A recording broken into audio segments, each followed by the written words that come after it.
We all know the posture, the white-knuckled grip on the brochure, the frantic slide of the contract across a corporate conference table. It is the physical manifestation of a salesperson desperate to close a deal on the very first call. They sit down and immediately unleash a torrent of features, benefits, and pricing options. This is what happens when you operate without a puke protector. You vomit your entire pitch all over the table, which instantly triggers the prospect's macrodotensins. The outcome is entirely predictable. The overwhelmed prospect politely asks you to send some information, solely to make the onslaught stop. The rep walks out feeling accomplished, completely unaware they are now relying on the slot machine mentality of hope. But think about how your behavior would change if you removed hope from the equation. Consider the shift in your approach if you knew with absolute clarity that the person sitting across from you was eventually going to buy. This moves the conversation away from checking if a client might say yes. Instead, the process assumes they will. By moving the target from if to when, the entire pressure of the transaction changes. This longer timeline provides a structural patience. When you aren't trying to force a result this afternoon, you can afford to ignore traditional sales scripts and follow a process that builds trust over months rather than minutes. To get there, you have to trust hard data over your gut feelings. When pilots fly into severe weather, their physical senses lie to them, creating vertigo.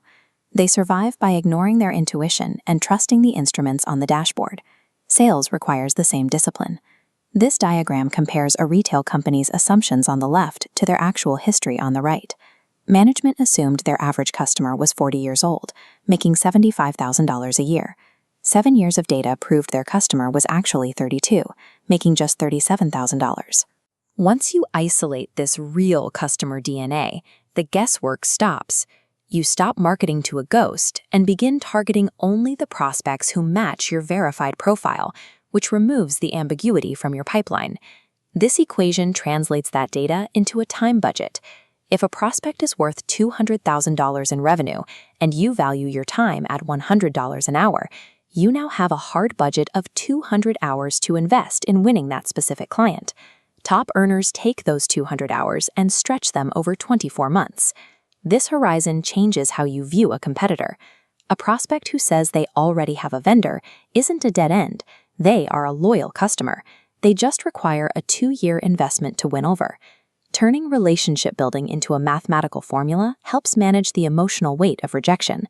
You aren't rushing a pitch today because the math says you have 2 years to turn that no into a when. Operating on a 24-month horizon alters your daily routine. You stop demanding access to the C-suite and start paying attention to the influencers and gatekeepers who actually understand the internal politics of the office. Take Paula, a receptionist at a highly guarded company. A salesperson spent months dropping by her desk, ignoring his product entirely, and simply asking about his son's Little League games based on a framed photo he noticed on his first visit. Over months, those check-ins turn into special touches. A handwritten note with a real stamp and no business card shoved inside. A cheap, used book about his specific hobby.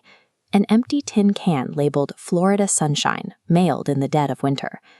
Mailing empty cans and used books might look like a waste of time, but these consistent, non-salesy gestures are actually the foundation of a deeper skill set. In the movie The Karate Kid, Daniel thought painting fences and waxing cars was pointless manual labor. He didn't realize that the boring repetition of the process was exactly what was building the skill required to win. Tracking birthdays and sending notes are the wax-on, wax-off of high-level sales. By committing to these small human habits, you build the trust that makes the final sale inevitable when the prospect is finally ready to switch. Eventually, that patience reaches a climax.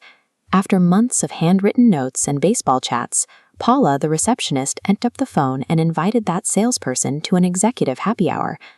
The competitors who had spent years aggressively pitching the C-suite were left watching from the sidelines. They were still trying to force their way in, while the relationship builder was personally introduced to the decision-makers by someone they already trusted. This 24-month framework acts as a structural guardrail. It prevents the frantic, short-term behaviors that usually drive prospects away when a salesperson is under pressure to hit a quarterly quota. When you approach a prospect with a 2-year timeline, you stop acting like a vendor trying to steal a budget. You become the person who showed up, remembered the details, and stayed in the game long after everyone else disappeared. 7-figure earners don't possess a secret talent. They simply stay in the game longer, doing the repetitive, human work that most of their competitors find too boring to maintain.